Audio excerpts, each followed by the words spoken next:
Primeiro, gracias a OIES do SAC por recibirnos hoxe, por dedicar este espacio á escoita, e gracias tamén ás autoridades en materia educativa, por ter confiado na Fundación Sergio Villar para comenzar un camiño de colaboración a través do programa Acordamos Convivir. Para nós é moi importante poder compartir non só un proxecto educativo, senón tamén a reflexión e a convicción que hai detrás de.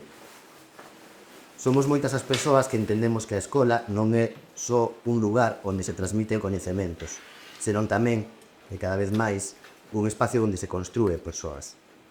Na nosa fundación, a Fundación Sergio Villar, naceu dunha experiencia vital moi dura, que foi a pérdida do meu fillo, o fillo de Loli neste caso, unha situación de moita dor, pero tamén unha decisión que foi profundamente consciente, que era non quedarnos na traxedia, senón transformala en intervención social, neste caso en acción educativa.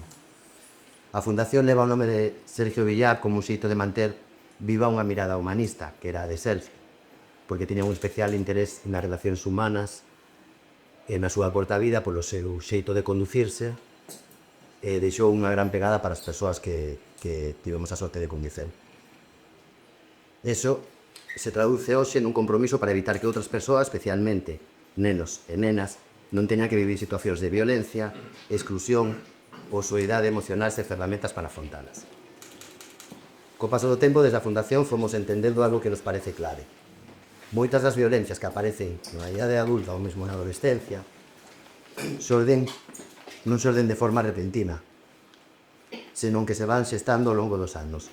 Xorden da falta de espazos de diálogo, da dificultade para expresar emocións, da incapacidade para xestionar conflictos, e en moitos casos da sensación de non ser vistos ou non ser escoitados. E foi precisamente esa reflexión a que nos levou a mirar cara a escola.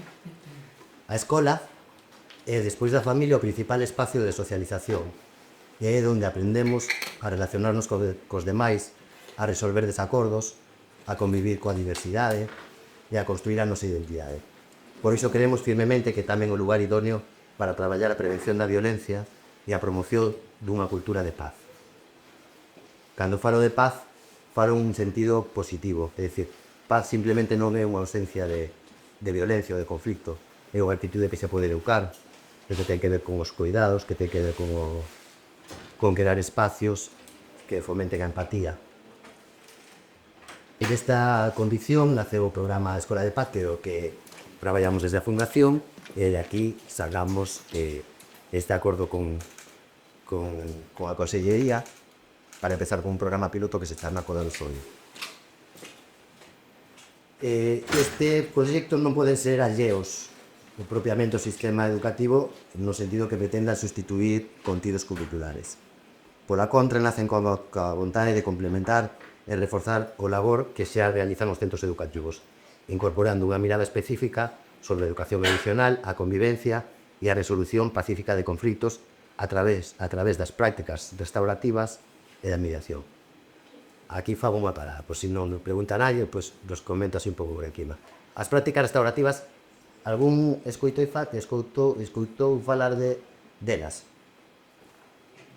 Alguén veu a película A serie Pubertad? Non a vistes? Pois nos últimos episodios falan das prácticas restaurativas. É unha técnica baseada é un coñecemento ancestral de moitas sociedades, que o que pretende é restaurar o dano. Non se fixa tanto nas persoas, no dano en sí, no feito en sí, polo que se produce nun conflicto, entendendo que os conflitos son inevitables, son inherentes ao ser humano, pero que na medida en que saibamos gestionalos, pois podemos aprender. E si cada vez que surxe un conflicto somos capaces de reintegrar na comunidade aprendendo e sacando un aprendizaxe de aí, pois o que sale ganando é a propia comunidade. Comunidade se entende alumnos, profesores e familias. Pois falamos dunha escola que non só ensina matemáticas ou lingua, senón que tamén axuda ao alumnado a identificar o que sente, a ponerlle nome ás emocións a escoitar a outro, a xestionar os conflitos de maneira constructiva. Porque sabemos que un alumno que se sente seguro emocionalmente aprende mellor, se relaciona mellor e participa máis activamente na vida do centro. Se miramos a realidade actual dos centros educativos, vemos que estes retos son cada vez máis evidentes. E que o profesorado enfróntase a situacións complexas, a conflictos recorrentes, al malestar emocional, a ansiedade, dificultades de relación e tamén a unha sobrecarga que non sempre ven acompañada dos recursos necesarios para abordala. E moitas veces lle pedimos á escola que dé a resposta a todo, pero non lle dotamos das herramientas axeitadas. Entonces, educar en contidos, en educar en convivencia, deixa unha parte fundamental da formación sen atenderlos. E iso non é responsabilidade exclusiva do profesorado, senón un reto colectivo que temos que asumir entre todos. Pais, profesores e alumnos, por suposto. É un reto que temos como sociedade. Neste contexto, acordamos convivir, preséntase como unha proposta máis pensada no preventivo que no reactivo. Ainda que unha vez que xorde o conflito hai metodoloxía para afrontalo, mediante a mediación, é preferible crear espacios de confianza para que nos vayamos conhecendo e dentro da empatía podamos predir. Vos estou aburrindo moito? Non, ya.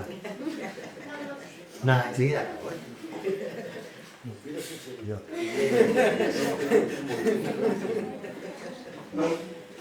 Pois o programa está pensado para adaptarse á realidade de cada centro, tampouco é unha fórmula pechada, senón un proceso flexible, coñecendo as necesidades que hai en cada centro. Algún centro tendrá unha necesidade que ten que ver máis con o ciberacoso, que ten con casos de bullying ou con... Sempre hai especificidades que este programa se pode adaptar a cada centro para tallar cada circunstancia. O objetivo é crear unha cultura compartida na que a paz non sexa só un concepto teórico, senón unha práctica diaria. Desde a Fundación Sergio Villar entendemos que este tipo de proxectos non son un complemento opcional, senón unha necesidade real nos centros educativos de hoxe. A educación emocional e a convivencia non son materias secundarias. Son a base sobre a que se construe todo o demais. Bueno, vou acabar. Por iso a nosa intención ao presentar hoxe programas como este de Acordamos Convivir é abrir un diálogo, compartir unha visión, explorar xuntos as posibilidades de colaboración para que este tipo de iniciativas poidan chegar a máis centro e máis alumnados, sempre dentro do respecto ao marco educativo existente e as liñas estratégicas da propia administración. E para rematar, gustaríame volver outra vez sobre a idea que comecei, que Escola de Paz, que é o nome da nosa liña de traballo, acordamos convivir, non nacen só de unha historia persoal, dunha historia individual, senón dunha necesidade colectiva. Facer da escola un lugar onde se aprenda non só para saber, senón tamén para convivir, e non só para competir, fundamental, senón tamén para saber colaborar e saber coidar. Queremos que fai deste unha educación máis humana, máis consciente, máis pacífica, e que é posible, que estamos convencidos de que traballando xuntos podemos avanzar nesa dirección. E nada máis. Moitas gracias por a vosa atención.